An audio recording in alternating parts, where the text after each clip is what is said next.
বাংলাদেশ জাতীয় দলের হয়ে খেলার অনুমতি পেয়েছেন হামজা চৌধুরী। বাংলাদেশ ফুটবল ফেডারেশন এক বার্তায় বিষয়টি নিশ্চিত করেছে। এছাড়া ভিডিও বার্তায় হামজা জানিয়েছেন, বাংলাদেশে খেলতে তার তর সইছে না। হামজার বাংলাদেশ দলে খেলতে পারার বিষয়টি নিশ্চিত হওয়ার পর তার ক্লাব লেস্টার সিটি তাদের ফেসবুক পেজে হামজার বাংলাদেশ জাতীয় পতাকা হাতে একটি ছবি পোস্ট করেছে।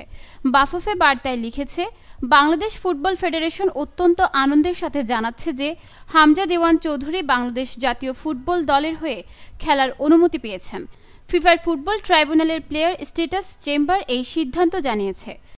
Hi everyone, it's Hamza here. I'm so happy everything's over the line. বাফুফের ছোট্ট ভিডিও বার্তায় হামজা বলেন, হাই, আমি হামজা। আমি সবকিছুর জন্য খুবই খুশি। বাংলাদেশের হয়ে খেলার তর সইছে না। আশা করছি দ্রুতই দেখা হবে।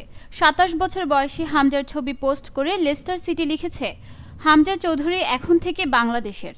প্রিমিয়ার লিগের শীর্ষ পর্যায়ে খেলা প্রথম ফুটবলার হিসেবে হামজা এখন বাংলাদেশের জার্সি পরার অপেক্ষায় আছেন। হামজা চৌধুরীর বাবা বাংলাদেশি, তার বাড়ি সিলেটের হবিগঞ্জে, তবে তার মা গ্রানাডার।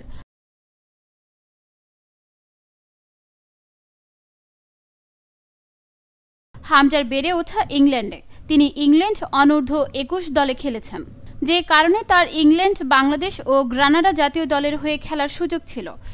ইংল্যান্ড জাতীয় দলে খেলার স্বপ্নও দেখেছেন তিনি। দীর্ঘদিন বাংলাদেশের জার্সিতে খেলার প্রস্তাব থাকলেও ইংল্যান্ডের অপেক্ষায় ছিলেন তিনি। তবে হামজা বাংলাদেশে খেলার সিদ্ধান্ত নেওয়ার পর কিছু জটিলতা দেখা যায়। যেহেতু তিনি ইংল্যান্ডের বয়সভিত্তিক দলে খেলেছেন, তাই ফিফার ফুটবল ট্রাইব্যুনাল থেকে ছাড়পত্র পেতে হয়েছে।